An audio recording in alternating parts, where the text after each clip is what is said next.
Hello students, diploma electronics second year के subject micro processor EL 207 के fourth unit 8085 instructions इन programming के 8th part में आपका स्वागत है। इस वीडियो में हम 8085 के ब्रांचिंग इंस्ट्रक्शंस पढ़ेंगे। ब्रांचिंग इंस्ट्रक्शंस जो हम इसमें कवर करेंगे वो हैं jump, call, return and RST। Branching instructions, branch मतलब आपकी शाखाएं। ब्रांचिंग इंस्ट्रक्शंस क्या होते हैं? एक्चुअली माइक्रो प्रोसेसर जब भी प्रोग्राम को एग्जीक्यूट करता है तो वो एक सीक्वेंस में ही सारे इंस्ट्रक्शंस को एग्जीक्यूट करता जाता है। सीक्वेंस से क्या मतलब है? प्रोग्राम जब हम मेमोरी में सेव करते हैं, माइक्रो प्रोसेसर उसका एग्जीक्यूशन करता है तो प्रोग्राम एक सिक्वेंशियल मेमोरी में सेव्ड होता है। जैसे 2000 से अगर हमने प्रोग्राम लिखना स्टार्ट किया तो नेक्स्ट इंस्ट्रक्शन 2001 पे होगा, 2 पे होगा, 3 पे होगा, 4 पे होगा। ऐसे प्रोग्राम हमेशा कंटिन्यूस मेमोरी लोकेशन पे स्टोर्ड होता है और micro processor continuous memory location पे जो इंस्ट्रक्शंस होते हैं उनको ही एग्जीक्यूट करता चलता है जब तक कि उसे कोई ब्रेक या हॉल्ट मतलब कोई अलग इंस्ट्रक्शन ना मिले, तब तक वो उनको एक सीक्वेंस पे ही एग्जीक्यूट करता चलता है। तो अगर इस सीक्वेंशियल एग्जीक्यूशन को हमें रोकना है, हमें कुछ चेंज करना है, हमें ये चाहिए कि वो एक ही इंस्ट्रक्शन को बार बार एग्जीक्यूट करे या फिर वो इस इंस्ट्रक्शन से पहले कोई दूसरी लोकेशन का इंस्ट्रक्शन एग्जीक्यूट करे, मतलब उसके नॉर्मल फ्लो में अगर हमें किसी भी प्रकार का चेंज चाहिए तो हम ब्रांचिंग इंस्ट्रक्शंस यूज करते हैं। ये इंस्ट्रक्शंस क्या करते हैं? उसके नॉर्मल प्रोग्राम फ्लो को रोककर उसे किसी और एड्रेस पर ले जाते हैं, उसका नॉर्मल सीक्वेंस तोड़ते हैं।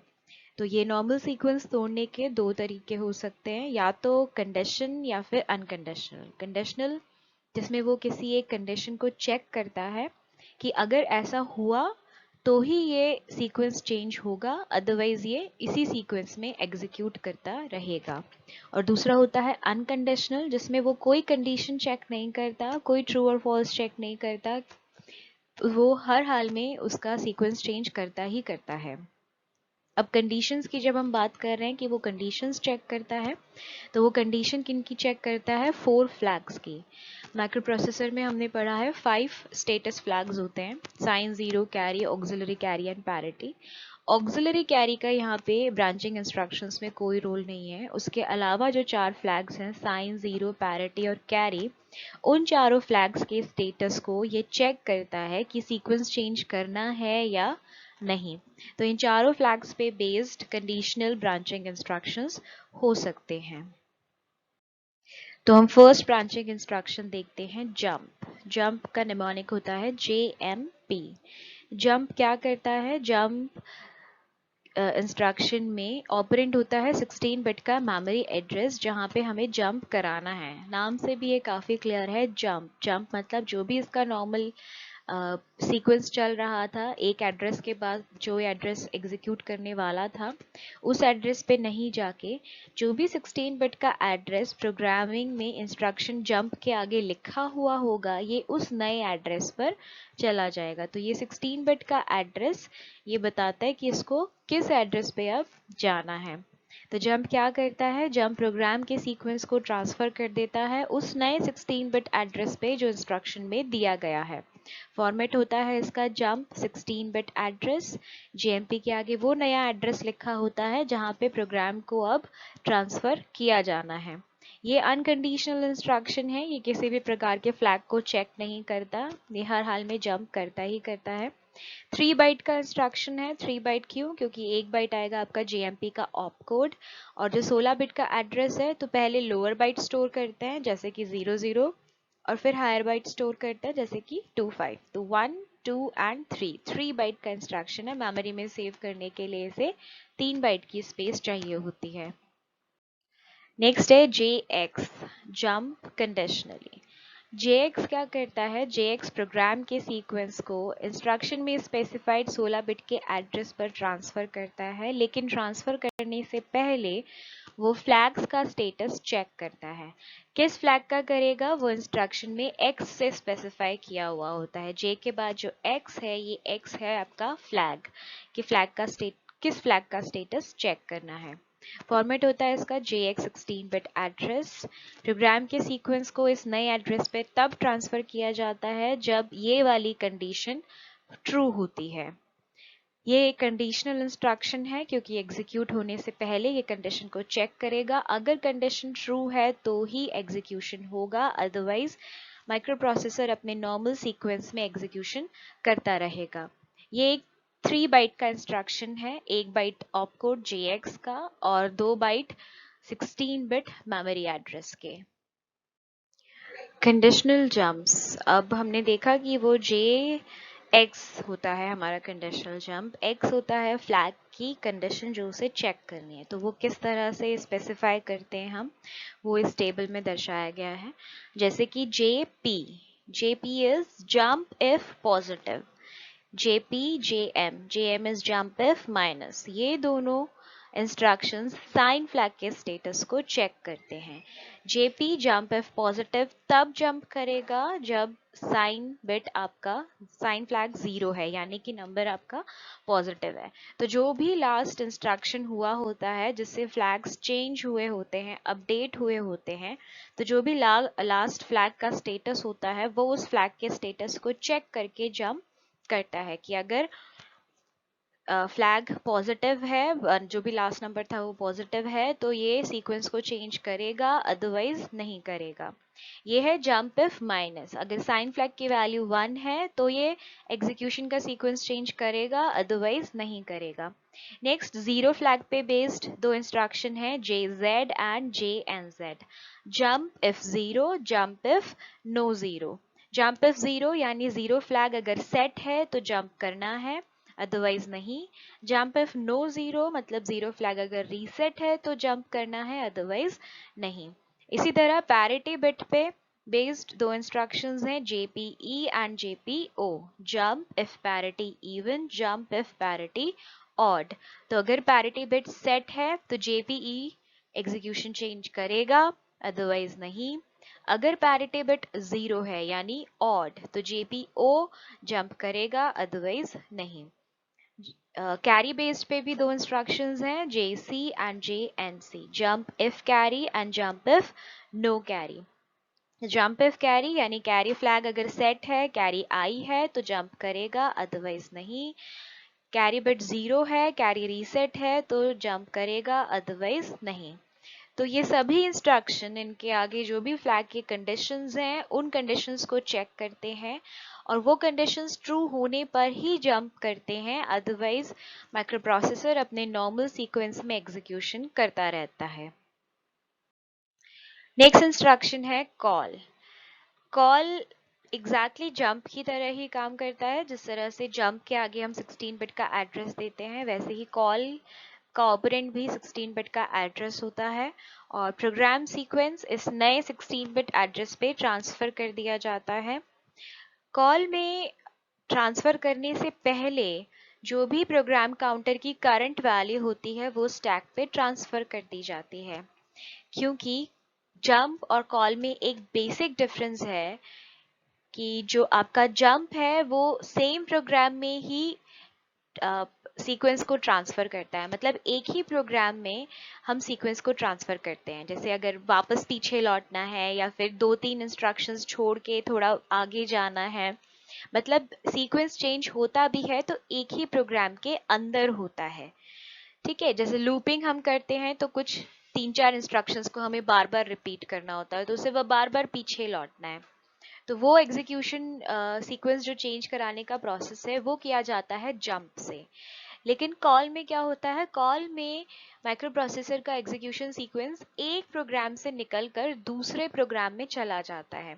तो जिस प्रोग्राम से वो निकलता है, जहाँ पे उसे कॉल इंस्ट्रक्शन मिलती है, वो मेन प्रोग्राम कहलाता है, मेन प्रोग्राम या कॉलिंग प्रोग्राम। और जो प्रोग्राम कॉल किया गया है, जिस एड्रेस पे वो अब जा रहा है नए एड्रेस पे, वो कॉल्ड प्रोग्राम या सब प्रोग्राम या सब रूटीन कहलाता है। तो कॉल इंस्ट्रक्शन में जब वो कॉलिंग प्रोग्राम से कॉल्ड प्रोग्राम पे या सब प्रोग्राम पर जाता है, तो वहां पे जो भी इंस्ट्रक्शंस एग्जीक्यूशन के लिए होते हैं वो करने के बाद उसे वापस अपने कॉलिंग प्रोग्राम या मेन प्रोग्राम में लौटना होता है। ये कंपलसरी है कॉल के साथ। तो जब उसे वापस लौटना है तो उसके पास वो लौटने के लिए एड्रेस होना चाहिए। तो अपने वापस लौटने के लिए उसे जो वो एड्रेस चाहिए, वो एड्रेस वो स्टैक पर सेव करके जाता है। प्रोग्राम काउंटर में कौन सा एड्रेस होता है? प्रोग्राम काउंटर में हमेशा वो एड्रेस होता है जो उसे नेक्स्ट एग्जीक्यूट करना है। फॉर एग्जाम्पल, अगर 2500 पर कॉल इंस्ट्रक्शन मिलती है म्यूपी को, तो 3 बिट आगे यानी 2500 पे कॉल का ऑपकोड आ गया, 2501 और 2502 पे इसके एड्रेसेस आ गए। 2503 इस वक्त प्रोग्राम काउंटर की वैल्यू होगी क्योंकि नेक्स्ट इंस्ट्रक्शन कहाँ पर है? 2503 पर। तो जब उसे कॉल मिलेगा 2500 पर, वैसे ही वो दूसरे प्रोग्राम में चला जाएगा, लेकिन जब वो वापस आएगा तो उसको कहाँ पर आना है? 2503 पर, नेक्स्ट इंस्ट्रक्शन पर, कॉल के बाद वाले इंस्ट्रक्शन पर। तो उस पे वापस लौटने के लिए वो उसे कहीं पे सेव करके जाता है ताकि उसे ध्यान रहे कि उसे वापस कहाँ लौटना है। तो उस वैल्यू को वो कहाँ पे डाल के जाता है? स्टैक पे। तो कॉल इंस्ट्रक्शन में प्रोग्राम सीक्वेंस ट्रांसफर होने से पहले प्रोग्राम काउंटर की करंट वैल्यू को स्टैक पे सेव किया जाता है। कॉल एक 3 बाइट इंस्ट्रक्शन है, एक ऑपकोड का बाइट आएगा कॉल का और 2 बाइट्स आएंगे आपके 16 बिट मेमोरी एड्रेस के। ये अनकंडीशनल ब्रांचिंग इंस्ट्रक्शन है, इसमें वो कोई कंडीशन चेक नहीं कर रहा है, सीधे एक सब प्रोग्राम को कॉल कर देगा।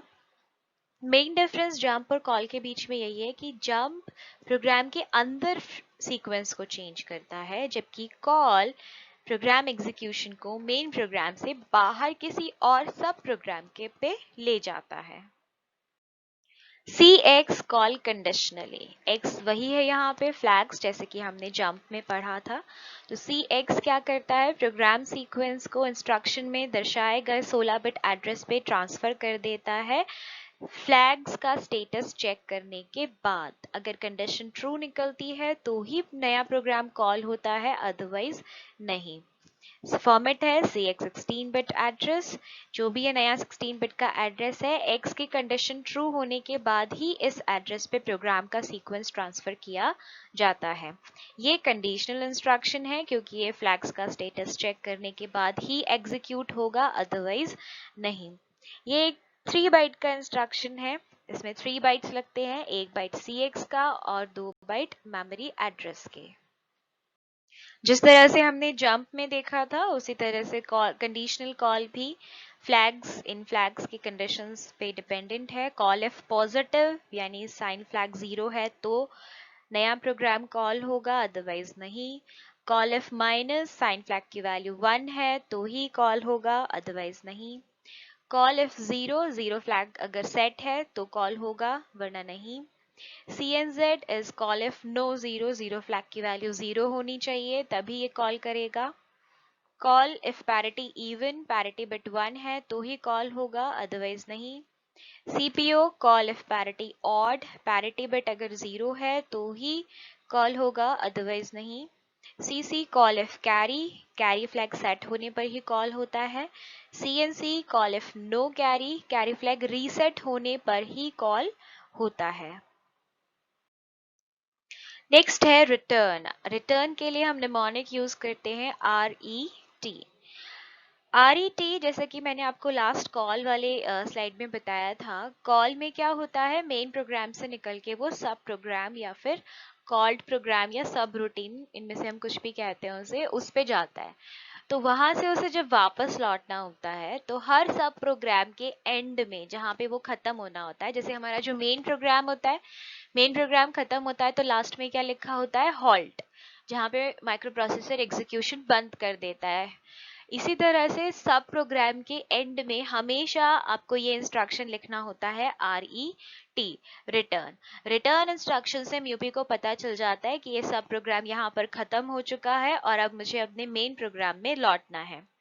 तो RET किस लिए यूज आता है? RET यूज आता है प्रोग्राम सीक्वेंस को सब प्रोग्राम से वापस कॉलिंग प्रोग्राम में लौटाने के लिए। इंस्ट्रक्शन यूज करते हैं RET, इसमें कोई ऑपरेंड नहीं है क्योंकि जो एड्रेस होता है वो ऑलरेडी स्टैक पे सेव्ड होता है, म्यूपी अपने आप उसको वहां से पॉप कर लेता है। तो सिंपल एक 1 बाइट का इंस्ट्रक्शन देते हैं लास्ट में RET। RET कॉलिंग प्रोग्राम में प्रोग्राम सीक्वेंस को वापस ले जाता है। तो कॉल और रिटर्न हमेशा एक साथ पेयर में काम करते हैं। अगर कॉल इंस्ट्रक्शन यूज हुआ है मेन प्रोग्राम में तो सब प्रोग्राम में यूज किया जाएगा RET, उसे अपने कॉलिंग प्रोग्राम में वापस लौटाने के लिए। रिटर्न वापस मेन प्रोग्राम में आने के लिए स्टैक पे सेव्ड एड्रेस को प्रोग्राम काउंटर में पॉप करता है ताकि वो वापस उस एड्रेस पे लौट सके। तो कॉल के दौरान हमने जो भी एड्रेस स्टैक पे सेव किया था वो उसको फिर से प्रोग्राम काउंटर में पॉप करेगा। ये एक 1 बाइट इंस्ट्रक्शन है, सिर्फ 1 बाइट लगता है RET का ऑप कोड, और ये एक अनकंडीशनल इंस्ट्रक्शन है। ये कोई भी कंडीशन चेक नहीं कर रहा। जैसे ही माइक्रो प्रोसेसर को ये इंस्ट्रक्शन मिलेगा वैसे ही वो वापस अपने मेन प्रोग्राम में लौट आएगा। Rx is returned conditionally। यहाँ पे x आपके फ्लैग्स का स्टेटस है। Rx प्रोग्राम सीक्वेंस को मेन प्रोग्राम में वापस लौटाने से पहले इन फ्लैग्स के स्टेटस को चेक करता है। Rx प्रोग्राम के सीक्वेंस को वापस लौटाने से पहले चेक करता है कि जो x है वो कंडीशन ट्रू है या नहीं। अगर वो कंडीशन ट्रू है, फुलफिल हो रही है, तो ही वो वापस आएगा, अदरवाइज नहीं। ये कंडीशनल इंस्ट्रक्शन है, कंडीशंस को चेक करके ही एग्जीक्यूट होता है। 1 बाइट इंस्ट्रक्शन है, सिर्फ Rx का ऑप कोड यूज आता है। ये हैं कंडीशनल इंस्ट्रक्शंस, बिल्कुल वैसे ही काम करते हैं जिससे हमने कॉल और जंप इंस्ट्रक्शंस देखे। फ्लैग्स के स्टेटस को चेक करता है। Return if positive, return if minus, return if zero, return if not zero, return if parity even, return if parity odd, return if carry, return if no carry. तो हमने जितने भी conditional instructions देखे, call, jump या फिर return, ये सब पहले फ्लैग्स की कंडीशंस को चेक करते हैं और उसके बाद ही एग्जीक्यूट होते हैं। अब कहाँ पे हमें कौन सा इंस्ट्रक्शन यूज करना है ये डिपेंड करता है हमारी प्रोग्रामिंग की रिक्वायरमेंट पे, कि हम किस तरह का प्रोग्राम बना रहे हैं और वहां पे हमें किस तरह से इंस्ट्रक्शंस को एग्जीक्यूट करना है। फॉर एग्जाम्पल, अगर हम एक ऐसा प्रोग्राम बना रहे हैं जिसमें हमें लेस देन और ग्रेटर देन चेक करना है कि नंबर बड़ा है या छोटा, तो नंबर बड़ा है या छोटा है उसको चेक करने के लिए हम यूज करते हैं कैरी फ्लैग। क्योंकि अगर नंबर छोटा है तो सब्ट्रैक्शन में कैरी आएगी, बोरो आएगी, और अगर नंबर बड़ा है तो सब्ट्रैक्शन में बोरो नहीं आएगी। तो तब हम यूज करते हैं JC या JNC, CC या CNC, RC या RNC। तो अब उसमें भी कैरी, इफ कैरी यूज करना है या इफ नो कैरी यूज करना है, ये हमारे प्रोग्राम के सीक्वेंस पे डिपेंड करता है कि हम किस तरह से इंस्ट्रक्शंस को एग्जीक्यूट कराना चाहते हैं। मतलब हम जंप तब कराना चाहते हैं जब कैरी आए, या तब कराना चाहते हैं जब कैरी ना आए। तो इस तरह से प्रोग्रामिंग के रिक्वायरमेंट्स को देखकर हम इन इंस्ट्रक्शंस को यूज करते हैं। Next type of branching instruction है RST। RST is restart. Restart एक तरह से सॉफ्टवेयर इंटरप्ट्स हैं, जिस तरह से हमारे हार्डवेयर इंटरप्ट्स होते हैं RST 5.5, RST 6.5 और RST 7.5, उसी तरह से RST इंस्ट्रक्शन एक तरह से सॉफ्टवेयर इंटरप्ट है। मतलब हम इंस्ट्रक्शंस प्रोग्रामिंग में यूज करके माइक्रो प्रोसेसर को इंटरप्ट कर सकते हैं। RST के आगे लिखा होता है n 0 से लेकर 7 तक कोई भी नंबर हो सकता है। तो हमारे पास 8 RST इंस्ट्रक्शंस होते हैं। RST इंस्ट्रक्शंस क्या करते हैं, माइक्रो प्रोसेसर के प्रोग्राम सीक्वेंस को मेमोरी के 00 पेज की फिक्स्ड लोकेशंस पे ट्रांसफर करते हैं। हम जो भी RST इंस्ट्रक्शन देते हैं वो किस लोकेशन पे जाएगा, उसकी location already by default fix है। किस तरह से, RST 0 की कॉल लोकेशन है 0000, RST 1 की कॉल लोकेशन है 0008, RST 2 की कॉल लोकेशन है 0010, RST 3 कॉल होता है 0018, RST 4 0020, RST 5 0028, RST 6 0030 and RST 7 0038। तो ये इन 8 इंस्ट्रक्शंस की 8 कॉल लोकेशंस फिक्स है। ये इनके ऑप कोड्स हैं। ये 1 बाइट का इंस्ट्रक्शन ही है RST n। तो ये मेमोरी के 00 पेज पे प्रोग्राम के सीक्वेंस को ट्रांसफर कर देता है। अब आप देखिए, हर इंस्ट्रक्शन के बीच में 0 से 8 तक आपको सिर्फ 8 बाइट्स मिलते हैं। अब 8 बाइट्स में कोई पूरा प्रोग्राम तो नहीं हो सकता, तो RST इंस्ट्रक्शन सिर्फ किस लिए यूज में आते हैं, एक नई कॉल लोकेशन देने के लिए। तो जैसे ही हम इंटरप्ट मतलब इसको RST 0 को इंस्ट्रक्शन में या RST n को इंस्ट्रक्शन में लिखते हैं, जिस भी n को लिखेंगे तो ये वाली कॉल लोकेशन कॉल हो जाती है। इन कॉल लोकेशंस पे एक्चुअल सब प्रोग्राम या सब रूटीन का कॉल एड्रेस लिखा हुआ होता है और फिर प्रोग्राम सीक्वेंस उस कॉल एड्रेस पर चला जाता है। ये एक 1 बाइट इंस्ट्रक्शन है जो फ्रीक्वेंटली यूज सब रूटीन्स के लिए हम यूज कर सकते हैं, क्योंकि कॉल में 3 बाइट्स लगते हैं। अगर हम किसी भी सब रूटीन को कॉल के थ्रू कॉल करते हैं तो कॉल इंस्ट्रक्शन 3 बाइट्स का है, जबकि उसी सब रूटीन को अगर हम RST के थ्रू कॉल करेंगे तो RST में खाली 1 बाइट लगता है। तो ये गुड प्रोग्रामिंग का तरीका है कि हम कम से कम मेमोरी स्पेस को ऑक्यूपाई करें। तो अगर हम RST इंस्ट्रक्शन यूज करेंगे तो मेमोरी का सिर्फ 1 बाइट जाता है, जबकि अगर हम कॉल इंस्ट्रक्शन यूज करते हैं तो मेमोरी के 3 बाइट्स जाते हैं।